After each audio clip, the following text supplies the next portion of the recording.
സ്നേഹമുള്ള സഹോദരി സഹോദരന്മാരെ, ലൂക്കായുടെ സുവിശേഷം 5:20. മനുഷ്യ, നിൻ്റെ പാവങ്ങൾ ക്ഷമിക്കപ്പെട്ടിരിക്കുന്നു. തളർവാദ രോഗിയോട് ഈശോ പറയുകയാണ്. അതിനുശേഷം വീണ്ടും ഈശോ തളർവാദ രോഗിയെ കാണുമ്പോൾ പറയുകയാണ്, കൂടുതൽ മോശമായവയൊന്നും സംഭവിക്കാതിരിക്കാൻ മേലിൽ പാവം ചെയ്യരുത്.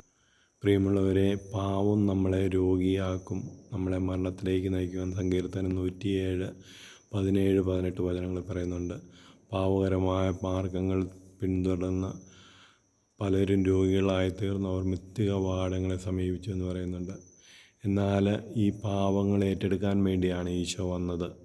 ഈശോ നമ്മുടെ പാവങ്ങൾ ക്ഷമിച്ച് നമ്മളെ കൃപയിലേക്ക് നയിക്കും. ലോകത്തിൽ അനേകം മതസ്ഥാപകരുണ്ട്, മഹാന്മാരുണ്ട്. എന്നാൽ പാപം മോചിക്കാൻ ആർക്കും സാധിച്ചിട്ടില്ല. യേശുവിന് മാത്രമേ പാപം മോചിക്കാനുള്ള അധികാരവും ശക്തിയുള്ളൂ. അതുകൊണ്ടാണ് യേശു ഏകരക്ഷകൻ എന്ന് പറയുന്നത്. ആരെല്ലാം യേശുവിനെ സമീപിക്കുന്നവർക്കെല്ലാം സൗജന്യ പാപമോചനം നൽകുന്നു. 1 യോഹന്നാൻ 1:9 പറയുന്നു, നിങ്ങൾ പാവങ്ങൾ ഏറ്റുപറയുന്നെങ്കിൽ അവൻ വിശ്വസ്തനും നീതിമാനുമാകിയാൽ പാവങ്ങൾ ക്ഷമിക്കുകയും നമ്മളെ വിശുദ്ധീകരിക്കുകയും ചെയ്യുന്നു.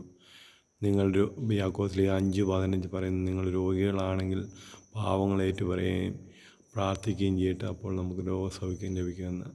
പ്രിയമുള്ളവരെ, പാവം നമ്മളെ രോഗിയാക്കും, മരണത്തിലോട്ട് നയിക്കും.